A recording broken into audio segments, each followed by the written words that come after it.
Nearly 4 months after a man's skeletal remains were found near a busy southern Minnesota highway, authorities say they're no closer to solving the case than they were when the bones were discovered. Good evening and thank you for choosing ABC 6. I'm James Wilcox. And I'm Betsy Singer. Now, despite the lack of leads in the case, the Freeborn County Sheriff is staying optimistic. He's hoping forensic scientists at the State Crime Lab can help provide some kind of answers. I recently traveled to St. Paul to see the work those scientists are doing, not only to help solve this case, but dozens of others. People driving by this section of Interstate 90 near Albert Lea. The body was found up against the interstate fence just to the west of here. May not even realize they're driving past a potential crime scene.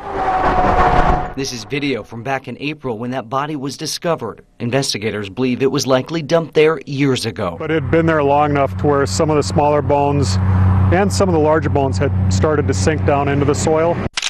But besides a pair of shoes and this ring found at the scene, investigators have little to work with. The identity is the pinnacle of our goal, through this initial part of the investigation. Without having an identity, we have nothing to go off of. In St. Paul, 100 miles north of Albert Lea, that's what forensic scientists at the Minnesota Bureau of Criminal Apprehension hope to determine: who the person is. We've had some pretty good success with bones of this age. KNUTSON is the Director of Forensic Sciences at the BCA. In 2013, the agency started a renewed effort to help identify the nearly 70 sets of currently unidentified remains that have been found in Minnesota, including the ones from Freeborn County. Much of the work done to identify the human remains happens in this mitochondrial DNA lab. We can't go inside because of how sensitive that work is. In fact, only the forensic scientists are allowed in. Recording video through a glass window, we're able to see some of the work scientists are doing.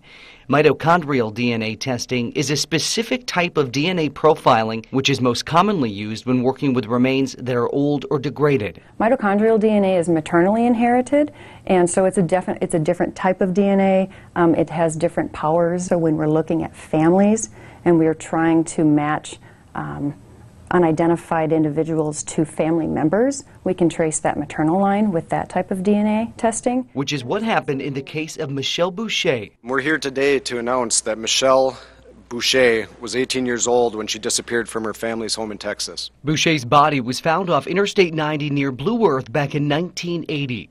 A state trooper admitted killing her, but nobody knew who she was.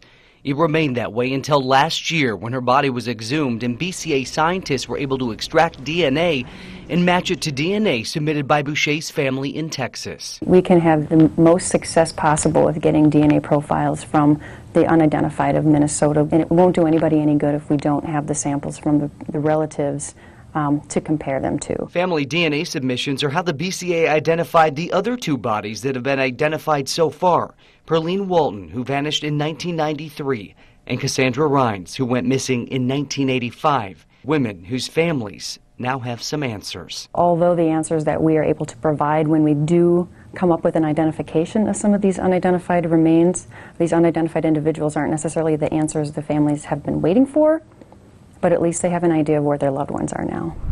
And asked him if he'd heard anything. Back in Albert Lea, Sheriff FREITAG is also hoping forensic science will provide him with some answers and possibly help solve a case. I want to be able to know if a crime occurred that resulted in this person's death, or if there's nothing suggesting that a crime took place, see if we can notify family and get some closure that way too. The Freeborn County Sheriff's Office is still waiting on a medical examiner's report from Ramsey County, which should provide some answers as to how the man died as well as his age and race. That report should be coming any day now. As for the BCA's identification efforts, anybody with a missing loved one is encouraged to submit a DNA sample. Scientists say it's critical and very simple, just a swab of the cheek. We have contact information posted along with this story at KAALTV.com.